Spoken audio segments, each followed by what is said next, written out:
एक गांव में टोनी नाम की चिड़िया रहती थी। टूने के माँ बाप मजदूरी करते थे। वह दिन रात मेहनत करके जो पैसे कमाते थे उसी से टोनी का पढ़ाई करवाते थे। एक दिन टूने स्कूल से लौट रही थी कि तभी उसने देखा एक पुलिस वाला एक चोर को पकड़कर उसके हाथों में हथकड़ी लगाकर उसे जीप पर बैठा कर ले जाने लगा। उस वक्त उस पुलिस वाले के सर से टोपी नीचे गिर गई। टोनी चिड़िया वो टोपी उठाया और पहन लिया। टोपी पहनने के बाद वह अपने घर जाता है और अपने माँ को दिखाता है। गोरी चिड़ैया वो टोपी देखकर बहुत खुश हो गया। बेटी, ये टोपी पहनकर तुम एकदम पुलिस ऑफिसर लगती हो। क्या तुमने तुम्हारे स्कूल में कोई नाटक किया है? नहीं माँ। और जो कुछ हुआ वह सब अपने माँ को बताया। क्या यह सचमुच का टोपी है? जाओ बेटे, पहले इसे पुलिस थाने में जाकर उन्हें देकर आओ। वही जा रहा हूँ माँ। मैं सोचा जाते जाते एक बार तुम्हें दिखा ले जाऊँ, इसीलिए यहाँ आया था माँ। टोनी वो टोपी लेकर पुलिस स्टेशन गया। उसने पुलिस ऑफिसर विवेक को वो टोपी दी और जो कुछ हुआ वह बातें बताया। वेरी गुड टोनी चिड़िया, बहुत सारे बच्चे पुलिस स्टेशन आने से डरते हैं, लेकिन तुमने हिम्मत करके यह कैप मुझे वापस करके दिया। Thank you very much. Sir, जैसे आपने उस चोर को पकड़ा और उसे हथकड़ी लगाकर पुलिस स्टेशन लेकर गए, वो देखकर मैं पुलिस ऑफिसर बनना चाहता हूँ सर। जरूर, तुम्हें बड़ा होकर आईपीएस ऑफिसर बनना चाहिए, लेकिन उसके लिए खूब मेहनत करके पढ़ाई करनी होगी। तुम मन लगाकर पढ़ाई करना। जी सर, मैं खूब मेहनत करके पढ़ाई करूँगी।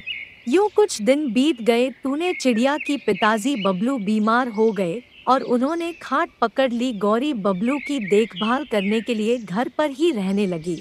फिर टोनी को पढ़ाई बंद करके छोटे मोटे काम करने के लिए मजबूर होना पड़ा। एक दिन टोनी चिड़िया जो पैसे कमाए थे वह सब लेकर अपने माँ को दिया। यह देखकर बबलू दुखी हो गया।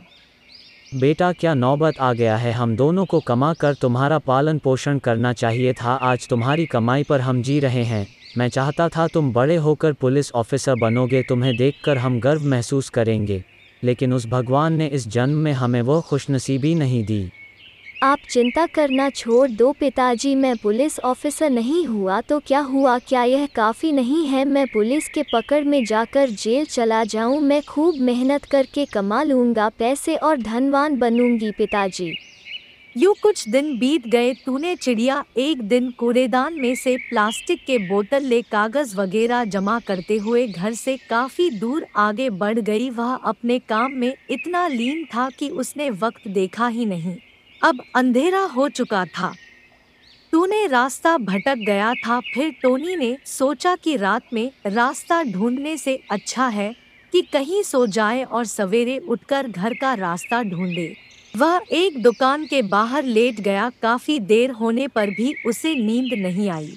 आधी रात के समय टोनी के सामने से एक वैन गुजरी। उसके पीछे पीछे और एक कार गई। टूने को शक हुआ। वह धीरे से कार के पीछे पीछे उसकी रास्ते में जाने लगा। वह दोनों गाड़ियां एक बैंक के पास जाकर रुकी। कुछ लोग कार में से नकाब पहन के उतरी। उन सब ने बैंक के ताले तोड़े और बैंक के अंदर चले गए।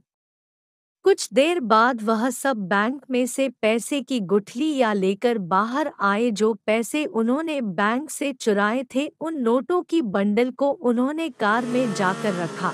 थोड़ी देर बाद वह कार और वैन वहां से चली गई।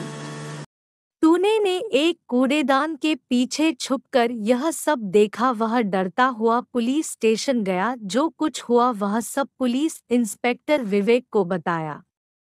सर, मैं उस कार और वैन के नंबर को नोट कर लिया है। सर, वैन में से जो उतरे उन सब ने नकाब पहन रखा था और जो व्यक्ति कार चला रहा था मैं उसे पहचान सकती हूँ सर। शाबाश टोनी। जो सुराग टूने ने दिए उसके मदद से पुलिस ने 2 ही दिन में बैंक के चोरों को पकड़ लिया। पुलिस ऑफिसर विवेक टूने के घर पहुंचा। देखिए, आपकी बेटी के वजह से बैंक लूटने वालों के एक बहुत बड़े ग्रुप को हमने पकड़ लिया है। जिस व्यक्ति ने उस बैंक को लूटने के लिए कहा वह बहुत मशहूर आदमी है। वह आपके बेटी को कुछ नुकसान पहुंचा सकता है, इसीलिए कुछ समय तक वह यहाँ ना रहे, यही अच्छा है। तूने हमारे पास ना रहे तो कोई बात नहीं, और वो जहाँ भी रहे सुरक्षित रहें, यही काफी है। विवेक टोनी को लेकर वहाँ से चला गया। कई साल बीत गए। गौरी और बबलू टूने की आने की प्रतीक्षा कर रहे थे। एक दिन उनके झोपड़ी के बाहर बहुत सारी पुलिस जीप आके रुके। टूने बड़ा हो चुका था और वह आईपीएस ऑफिसर बन गया था। यह कोई और नहीं, आपकी बेटी है। टूने, मैंने ही इसे पढ़ने के लिए हॉस्टल भेजा था, आज ही है आईपीएस में सिलेक्ट हो गया और आपके और मेरे नाम ऊंचा किया है। विवेक ने टोनी को सैल्यूट किया। गौरी और बबलू ने टोनी को सैल्यूट किया।